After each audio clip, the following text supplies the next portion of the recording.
லட்சுமிகாந்தன் வந்து ரொம்ப போல்டானவர், வட தமிழகத்தை சேர்ந்தவர்.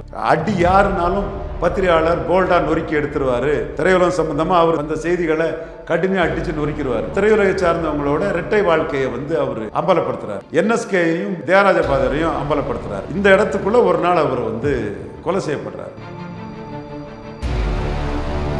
மிகப்பெரிய சாதனை படைத்தவர். அவரோட ஹரிதாஸ் படம் பிராட்வே தியேட்டரில் 3 வருஷம் தொடர்ந்து ஓடியது. அவருக்கு பாட்டுக்காகவே மக்கள் பார்த்தாங்க, ரசித்தாங்க. அந்த அளவுக்கு தியாகராஜ பாதவர்னா பெரிய மக்கள் ஈர்ப்பு இருந்தது. ஹலோ வணக்கம் and welcome to FT cinemas exclusive. நான் விஜே கிறிஸ். இன்னைக்கு நம்ம கூட பேசுறதுக்காக RD சார் தான் இருக்காரு. வெல்கம் பண்ணிடலாம். Hi sir. வணக்கம். வணக்கம். எப்படி சார் இருக்கீங்க? நல்லா இருக்கும் தம்பி. Okay sir. ஸோ சென்சேஷனலாக ஒரு விஷயம் போயிட்டுருக்கு சார். என்ன அப்படின்னா, இப்போ காந்தா துல்கர் சல்மான் அவர்களோட நடிப்பில் வெளிவர போகுது. அண்ட் அந்த படத்துக்கும் அதில் இருக்க டைட்டிலுக்கும் லக்ஷ்மிகாந்தன் கொலை வழக்குக்கும் ஒரு பெரிய சம்பந்தம் இருக்குது. ஸோ அந்த ஒரு கனெக்டிவிட்டிலாம் இருக்குங்கிற மாதிரி சொல்லியிருக்காங்க. ஸோ உங்களோட கருத்து என்ன சார் அதை பொறுத்து? ஏலிசை மன்னர் தியாகராஜ பாதவர் தமிழ் மண்ணின் முதல் சூப்பர் ஸ்டார். மிகப்பெரிய சாதனை படைத்தவர். அவரோட ஹரிதாஸ் படம் பிராட்வே தியேட்டரில் 3 வருஷம் தொடர்ந்து ஓடியது. அவருக்கு பாட்டுக்காகவே மக்கள் பார்த்தாங்க, ரசித்தாங்க. அந்த அளவுக்கு தியாகராஜ பாதவர்னா பெரிய மக்கள் ஈர்ப்பு இருந்தது. சின்னப்பா பாகாதவர் தான், புதுக்கோட்டை உலகநாத பிள்ளை சின்னப்பா பாகாதவர் தான். இவரோட ஸ்டண்டு ஃபைட்டு நடிப்புலலாம் திறமசாலி இருந்தாலும் அன்னைக்கு மக்கள் மத்தியில் அந்த தோற்ற பொலிவும் இசையும் பாட்டும் தான். அந்த பாட்டும் அதுவும் தியாகராஜ பாதவரை தூக்கிட்டு அவர் தான் சூப்பர் ஸ்டாராக இருந்தார். அந்த காலகட்டத்தில் திரையுலகத்தை பற்றிய கிசுகிசுக்கள், நான் பொதுவாக கிசுகிசுக்கள் பேசுகிறது கிடையாது. முகமது நபி என்ன சொல்கிறாருன்னா, தங்களை டிஃபெண்ட் பண்ண முடியாத யாரை பற்றியும் குறை சொல்லக்கூடாது. இப்போ பெண்களை பற்றி குறை சொல்கிறது வந்து அவங்கள டிஃபெண்ட் பண்ண முடியாதவங்களை குறை சொல்லக்கூடாது. இப்போ நிறைய பெண்கள் ஸ்ட்ராங்காக வந்து டிஃபெண்ட் பண்ணுறாங்க, பாராட்டுக்குரிய விஷயம். அப்போ இவர் என்னென்னா, பெண்களையும் கதாநாயகர்களையும் கதாசிரியர்களையும் கவர்ச்சி நடிகைகளையும் ஹீரோக்களையும் டைரக்டர்களையும் நினச்சி இந்து நேஷனில் கிசு வந்து செய்திகள் வந்து ஸ்கூப் நியூஸு அது இதாட்டு வந்து பரபரப்பாக வரும். அது பிறகு கூட இந்து நேஷன் வரும்.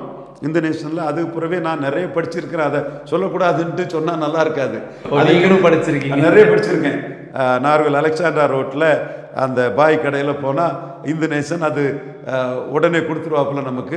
நம்ம வாங்கி நம்ம சினிமா ரசிகர்கள் எல்லாமே அதை படிப்பாங்க. நம்ம அதை சொல்லக்கூடாது, யாரையும் புறம் சொல்லக்கூடாதுன்னு சொல்லிக்கிட்டு அதில் உள்ள விஷயங்களை நம்ம பேசுகிறது முறையாக இருக்காது. அதுக்குன்னு நம்ம நண்பர்கள் சகோதரர்கள் இருக்காங்க, அவங்க பேட்டி கொடுத்தா அவங்க பொழந்து கட்டுவாங்க, அது இதாக இருக்கும். எனக்கும் சொல்கிறதுக்கு ஆசை தான். என்றாலும் நம்ம அது முகமது நபி எல்லாம் சொல்லிக்கிட்டு சொல்லக்கூடாதுன்னு சொல்லிக்கிட்டு அதுக்கப்புறம் சொன்னால் நல்லா இருக்காது. பட் நம்ம அதை இன்ட்ரெஸ்டிங்காக படிப்போம். பரபரப்பாக இந்த நிமிஷம் வந்ததுமே வித்து தீந்துடும். அதுக்கு பிறகும் அதில் பரபரப்பாக பலர் போட்டு கேள்விப்பதெல்லாம் இந்த நேஷனில் ரொம்ப போல்டாக சொல்லுவாங்க. ரொம்ப நிறைய படிச்சிருப்பீங்க பிள்ளைய சார், சொல்லும் போதே ஒரு சிரிப்பு.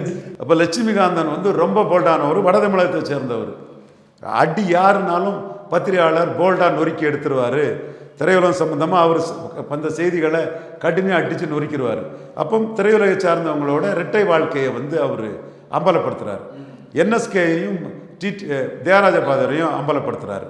இந்த இடத்துக்குள்ள ஒரு நாள் அவர் வந்து கொலை செய்யப்படுறார். அவருக்கு வந்து எக்கச்சக்க எதிரிகள். இன்றைக்கும் லட்சுமிகாந்தன் கொலை வழக்குன்னு ஒரு பத்திரிகையில் ரீப்ரொடியூஸ் பண்ணி போட்டாலும் நிறைய ஓடும். அப்போ அந்த கொலையில் கடைசியில் பாதவரும் NSKயும் அக்யூஸ்ட் ஆனாங்க. அந்த கொலை வழக்கில் குற்றவாளி ஆனதில் பாகதவர் வந்து சுருண்டுட்டார். அது பிறகு பாகதவர் வந்து ஷைன் பண்ணலை. NS கிருஷ்ணா அதை ஜாலியாக எடுத்துக்கிட்டு எங்கோ இருக்காரு, அதை காமெடி பண்ணுவார். கொஞ்சம் வித்தியாசமான சிறை கலைஞர். அவர் காமெடி எடுத்துகிட்டு அதுக்கு பிறகும் அவர் திரையில் நின்னார். லட்சுமிகாந்தன் கொலை வழக்கு ஒரு பரபரப்பு பத்திரிகையோட ஒரு ஓனர் கம் நிருபர் கொலை செய்யப்பட்டது. அதில் தியாகராஜ பாதர் அப்செட் ஆகிட்டார்.